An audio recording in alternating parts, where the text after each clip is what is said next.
Le 8 mars 2014, un avion de ligne décolle de Kuala Lumpur en Malaisie. À son bord, 239 personnes, des familles, des touristes, des hommes d'affaires, des membres d'équipage. La destination est simple, Pékin, en Chine. Le vol doit durer un peu moins de 6 heures.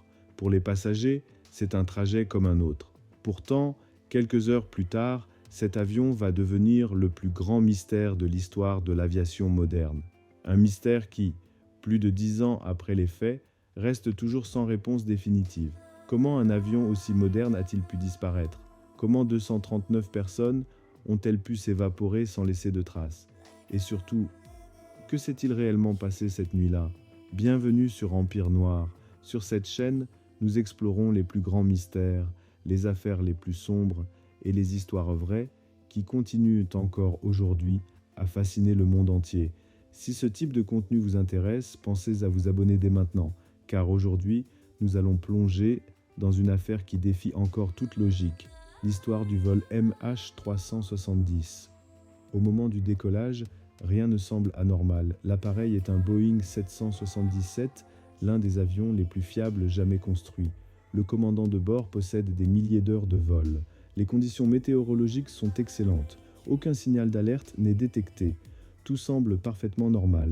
Et pourtant, moins d'une heure après son départ, le MH370 disparaît des écrans radars, comme s'il n'avait jamais existé. Et ce n'est que le début d'une histoire qui va mobiliser des gouvernements, des armées et des experts du monde entier, pendant des années.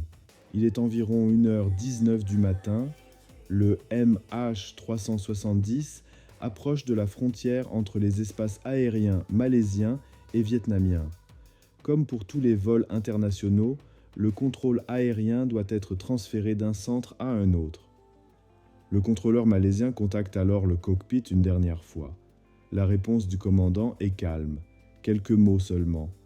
Good night, Malaysian 370.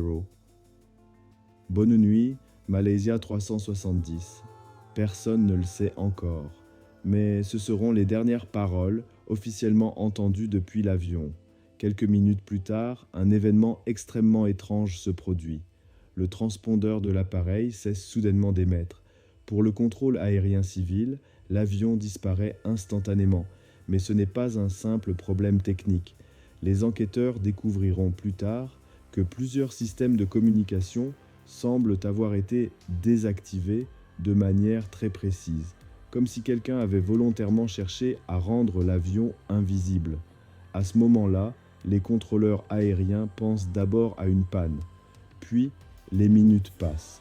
Aucune réponse radio, aucun signal, aucun message de détresse. Rien. L'inquiétude commence à monter.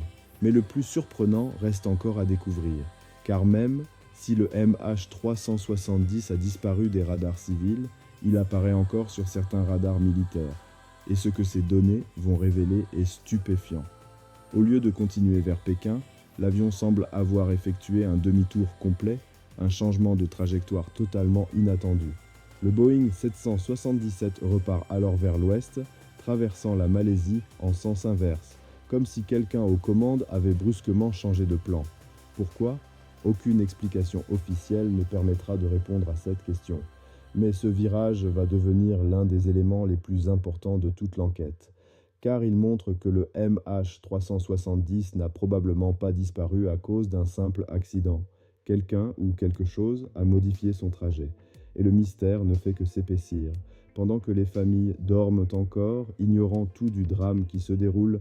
Le MH370 continue son voyage dans la nuit. Un voyage dont personne ne connaît encore la destination. Pendant plusieurs heures, le MH370 continue de voler. Mais désormais, il ne suit plus aucune route aérienne normale. Il ne répond plus aux contrôleurs, il n'émet plus aucun message.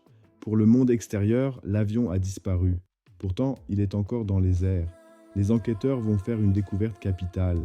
Même si les systèmes principaux de communication sont coupés, un équipement automatique du Boeing continue d'envoyer de faibles signaux à un satellite. Ces signaux sont extrêmement limités. Ils ne transmettent ni position GPS, ni coordonnées précises.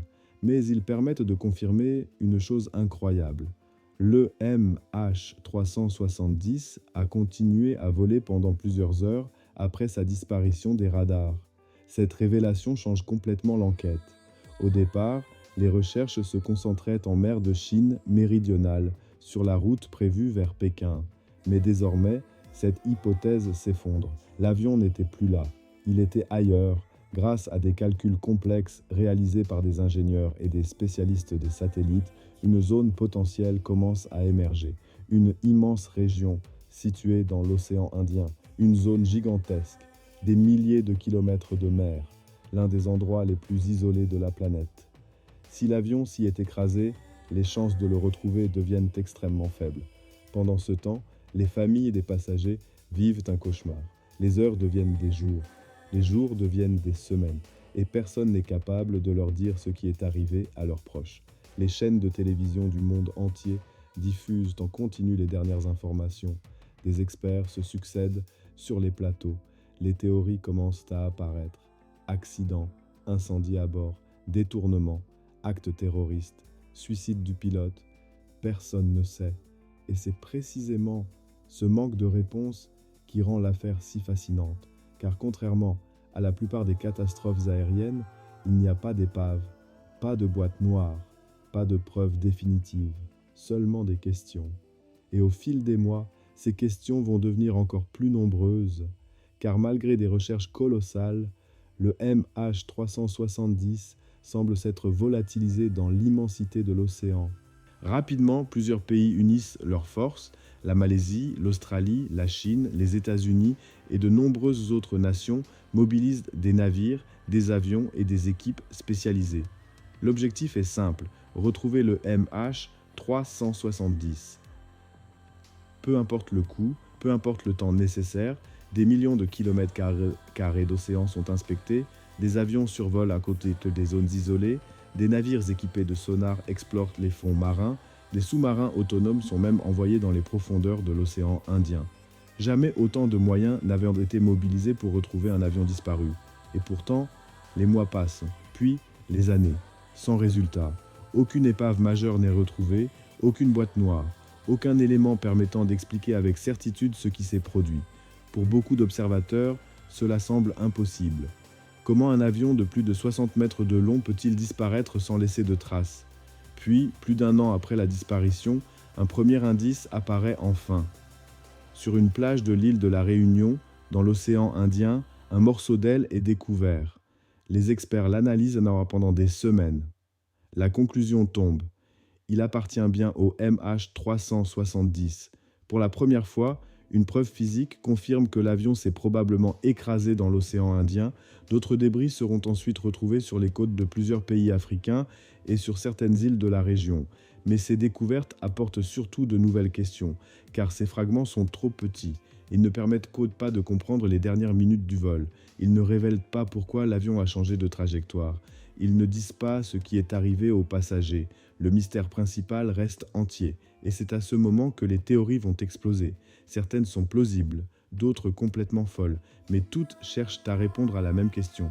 Pourquoi le MH370 a-t-il quitté sa route avant de disparaître au milieu de l'océan ? Avec l'absence de preuves définitives, les spéculations se multiplient. Certaines théories apparaissent dès les premiers jours, d'autres émergent au fil des années. La première hypothèse est celle d'un problème technique majeur. Un incendie ou une défaillance aurait pu rendre l'équipage incapable de communiquer. L'avion aurait ensuite continué à voler en pilote automatique jusqu'à épuisement du carburant. Cette théorie explique certains éléments, mais elle ne répond pas à une question essentielle. Pourquoi l'appareil a-t-il effectué plusieurs changements de cap précis avant de disparaître ? Pour de nombreux enquêteurs, ces manœuvres semblent trop intentionnelles pour être le résultat d'un simple accident. Une autre théorie évoque un détournement. Quelqu'un aurait pris le contrôle de l'avion. Mais aucun groupe terroriste n'a jamais revendiqué l'opération. Aucune demande n'a été formulée. Aucun indice solide n'est venu confirmer cette hypothèse. Puis une théorie plus dérangeante encore commence à prendre de l'ampleur. Celle d'une action volontaire depuis le cockpit. Les enquêteurs s'intéressent alors au commandant de bord, un pilote expérimenté et respecté. Ils analysent sa vie personnelle, ses habitudes et ses activités. Certaines informations alimentent les soupçons, d'autres les affaiblissent. Au final, aucune preuve formelle ne permettra de conclure qu'il a volontairement provoqué la disparition. Mais cette hypothèse reste aujourd'hui l'une des plus discutées. Et puis viennent les théories les plus extravagantes. Enlèvement par une puissance étrangère, opération militaire secrète, complot international, intervention extraterrestre. Sur Internet, l'imagination ne connaît aucune limite. Le problème est que presque toutes ces théories reposent sur des suppositions plutôt que sur des faits. Plus les années passent, plus une réalité s'impose.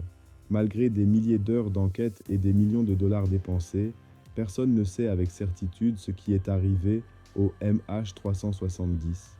Et c'est précisément cette absence de réponse qui continue de fasciner le monde entier, car l'être humain accepte difficilement les mystères, surtout lorsqu'ils concernent 239 personnes disparues sans explication. Aujourd'hui encore, aucune conclusion officielle ne fait l'unanimité. Mais parmi toutes les hypothèses étudiées, une théorie est considérée par de nombreux spécialistes comme la plus probable. Selon cette version, quelqu'un à bord aurait volontairement modifié la trajectoire de l'avion. Les systèmes de communication auraient été désactivés un à un. Le Boeing 777 aurait ensuite quitté sa route vers Pékin pour se diriger vers l'océan Indien. Pendant plusieurs heures, il aurait continué à voler loin de toute zone habitée, jusqu'à ce que le carburant soit épuisé. À ce moment-là, les moteurs se seraient arrêtés. L'appareil aurait alors chuté dans l'immensité de l'océan. Cette théorie explique plusieurs éléments troublants. Le demi-tour observé sur les radars militaires, la désactivation progressive des communications, la longue trajectoire détectée grâce aux satellites, et surtout l'absence totale d'appels de détresse. Mais même cette hypothèse laisse de nombreuses zones d'ombre. Qui aurait pris cette décision? Pourquoi? Que s'est-il réellement passé à bord pendant ces longues heures de vol? Personne ne le sait. Et c'est précisément là que réside toute la puissance du mystère. Dans la plupart des catastrophes aériennes, les enquêteurs finissent donc par trouver une réponse. Une erreur humaine, une panne, un événement précis. Pour le MH370, ce moment n'est jamais arrivé. Les familles des victimes attendent toujours des explications. Certaines continuent d'espérer, d'autres pensent qu'elles ne connaîtront jamais la vérité. Pendant ce temps, les océans gardent leurs secrets. Quelque part dans les profondeurs de l'océan Indien se trouvent probablement les réponses à toutes ces questions, peut-être même les boîtes noires du vol. Mais après plus de 10 ans, elles n'ont toujours pas été retrouvées. Et chaque année qui passe rend leur découverte un peu plus improbable. Pourtant, le mystère du MH370 refuse de disparaître, comme si cette histoire continuait de défier le monde entier. Le 8 mars 2014, 239 personnes sont montées à bord d'un avion en pensant effectuer un voyage ordinaire. Quelques heures plus tard, elles disparaissaient dans l'un des plus grands mystères de notre époque. Des années d'enquête, des centaines de millions de dollars dépensés, des recherches gigantesques. Et malgré tout cela, aucune réponse définitive. Le MH370 reste aujourd'hui l'un des rares événements modernes capables de laisser les experts eux-mêmes sans explication certaine. Alors, selon vous, que s'est-il réellement passé cette nuit-là? Accident tragique, acte volontaire? Ou existe-t-il encore un élément que personne n'a découvert? Dites-moi votre théorie dans les commentaires. Si cette enquête vous a plu, n'oubliez pas de vous abonner à Empire Noir et d'activer les notifications pour ne manquer aucune future investigation. Chaque semaine, nous explorons ensemble les plus grands mystères, les affaires criminelles les plus fascinantes et les histoires vraies les plus incroyables. Merci d'avoir regardé et à très bientôt pour une nouvelle enquête sur Empire Noir.